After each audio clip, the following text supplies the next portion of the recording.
Hello, good morning. So ഇന്നത്തെ നല്ലൊരു morning ആയിരുന്നു കേട്ടോ. നല്ല മഴയും കാറ്റും ഒക്കെയുള്ള നല്ലൊരു കിടിലം മോർണിംഗ് ആയിരുന്നു. ഞാൻ എണീറ്റ് വന്നിട്ടേ ഉള്ളൂ, നിങ്ങൾക്ക് കാണുമ്പോൾ മനസ്സിലാവുമായിരിക്കും. സോ ഇന്നത്തെ വീഡിയോ എന്ന് പറയുന്നത് നമുക്ക് ദോശയ്ക്കും ഇഡ്ഡലിക്കും ഒക്കെ കൂട്ടാൻ പറ്റിയ കൂട്ടൊരു മുളക് ഉണ്ടാക്കുന്നൊരു വീഡിയോ ആണ് കേട്ടോ. മുളക് ചട്നി അല്ലെങ്കിൽ മുളക് ചമ്മന്തി അങ്ങനെയൊക്കെ പറയാം.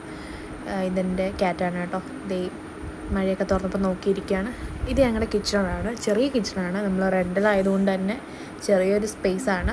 സോ അതിന് നമുക്ക് വേണ്ട 2 സവോള, മുളക് പൊടി, നോർമൽ മുളക് പൊടി, കാശ്മീരി അല്ല നോർമൽ മുളക് പൊടിയും കൂടെയാണ് വേണ്ടത്, ഓയിൽ, ഉപ്പ്, ഇത്ര ആവശ്യമുള്ളൂ.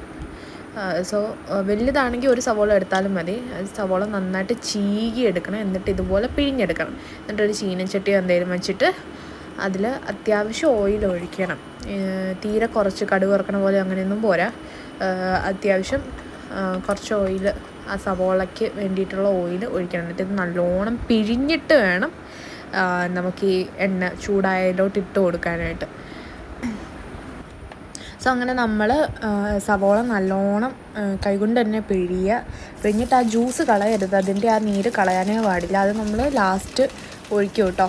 എന്നിട്ട് ഈ നമ്മൾ പിഴിഞ്ഞിട്ടിടുന്ന ആ കട്ടയായിട്ടുള്ളത് നല്ലോണം സ്പൂൺ കൊണ്ട് ഇളക്കി ഒന്ന് ഈവനാക്കി വിടുക. എന്നിട്ട് ഇത് നല്ലോണം ഒന്ന് വഴണ്ട് വരണം. നമ്മുടെ സവോള നോർമലി വഴണ്ട് വരുന്ന പോലെ തന്നെ ഇത് നല്ലോണം വഴണ്ട് വരണം. ഒത്തിരി അങ്ങ് ബ്രൗൺ ആവരുത്. അതിൻ്റെ ആ കളറൊന്ന് മാറി വരുമ്പോഴത്തേക്കും ഒന്ന് ഉപ്പും മുളകും ഒക്കെ ഇടുക. നോർമൽ മുളക് പൊടിയാണ് ഇടുന്നത്, വേറെ കാശ്മീരി അങ്ങനെയൊന്നും ഇടരുത്. നോർമൽ മുളക് പൊടി, കാരണം നമുക്ക് എരിവ് വേണമല്ലോ, അതുകൊണ്ട് നോർമൽ മുളക് പൊടി ഇടുക. എന്നിട്ട് ഇത് വീണ്ടും നന്നായിട്ട് ഇളക്കുക. ഞാനിത് അടുപ്പത്തുനിന്ന് മാറ്റി വെച്ചിട്ടാണ് മുളക് പൊടിയും ഉപ്പും ഒക്കെ ഇടുന്നത്. കാരണം ഈ മുളക് പൊടി ഇടുമ്പോഴത്തേക്കും ഇത് കൂടുതൽ കരിഞ്ഞു പോകാനൊരു ചാൻസ് ഉണ്ട്. പിന്നെ ഇതെപ്പോഴും പെട്ടെന്ന് കരിഞ്ഞു പോകാൻ ചാൻസ് ഉള്ള സാധനം. നമ്മളെപ്പോഴും കൈയെടുക്കാണ്ട് ഇങ്ങനെ ഇളക്കിക്കൊണ്ടിരിക്കണം, എന്നാലേ അത് പ്രോപ്പറായിട്ടായി വരുള്ളൂ. ഇതിൻ്റെ സൈഡൊക്കെ പെട്ടെന്ന് കരിഞ്ഞു പോകാൻ ചാൻസ് ഉണ്ട്. അങ്ങനെ കരിഞ്ഞു പോയാൽ ഇതിനൊരു ടേസ്റ്റ് ഉണ്ടാവില്ല. മുളകിൻ്റെ ആ ഒരു നല്ല ടേസ്റ്റ് അങ്ങ് പോവും. എപ്പോഴും നമ്മളിങ്ങനെ ഈ പിടിക്കുന്ന സാധനം കൊണ്ട് ആ ചീനച്ചട്ടിയിലൊന്ന് പിടിച്ച് സ്പൂണും വെച്ച് നന്നായിട്ട് ഇളക്കി കൊടുക്കണം. ഇല്ലെങ്കിൽ നമുക്ക് പെട്ടെന്ന് എങ്ങാനും കരിഞ്ഞു പോവോ അങ്ങനെ എന്തെങ്കിലും തോന്നിക്കഴിഞ്ഞ് കഴിഞ്ഞാൽ നമുക്ക് പെട്ടെന്ന് അടുപ്പത്തുനിന്ന് മാറ്റിയിട്ട് വെറുതെ അവിടെ റെസ്റ്റ് ചെയ്ത് വെച്ചേക്കല് നല്ലോണം സ്പൂണും വെച്ച് ഇളക്കി കൊടുക്കണം കേട്ടോ. അങ്ങനെ അതൊന്ന് ആ മുളക് പൊടിയൊക്കെ ഒന്ന് വെന്ത് വരുമ്പോഴത്തേക്കും നമുക്ക് നേരെ ഈ സവോളയുടെ നീരങ്ങ് ഒഴിക്കാം കേട്ടോ.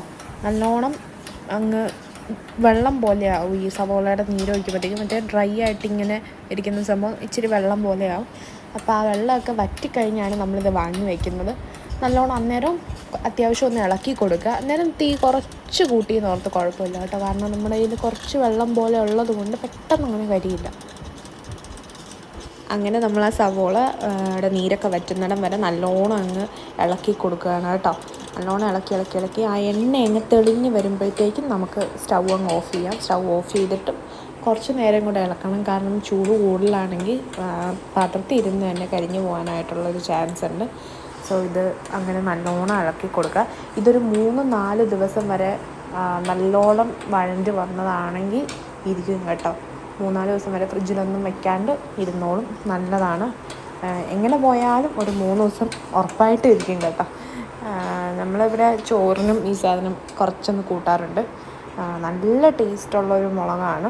അങ്ങനെ നമ്മൾ ഒന്ന് അധികം ചൂടില്ല, അതുകൊണ്ട് നമ്മളപ്പം തന്നെ അടച്ചു വെച്ചു കേട്ടോ. സോ എല്ലാവരും ഒന്ന് ട്രൈ ചെയ്ത് നോക്കുക, എന്നിട്ട് കമൻറ്റ് ചെയ്യുക എങ്ങനെയുണ്ട് ഉണ്ടാക്കിയിട്ടെന്നൊക്കെ കേട്ടോ. പിന്നെ നിങ്ങളുടെ വീട്ടിൽ എങ്ങനെയാണ് മുളക് ഉണ്ടാക്കുന്നതെന്നും എന്നൊക്കെ ഒന്ന് നമ്മുടെ കമൻറ്റിൽ പറഞ്ഞു തരിക. അത് നമുക്കൊന്ന് ട്രൈ ചെയ്ത് നോക്കാമല്ലോ. സോ അത്രയേ ഉള്ളൂ ഇന്നത്തെ വീഡിയോ. എല്ലാവർക്കും ഇഷ്ടമായി എന്ന് കരുതുന്നു. ഇഷ്ടമെങ്കിൽ ലൈക്ക് ചെയ്യുക, ഷെയർ ചെയ്യുക, സപ്പോർട്ട് ചെയ്യുക. Thank you.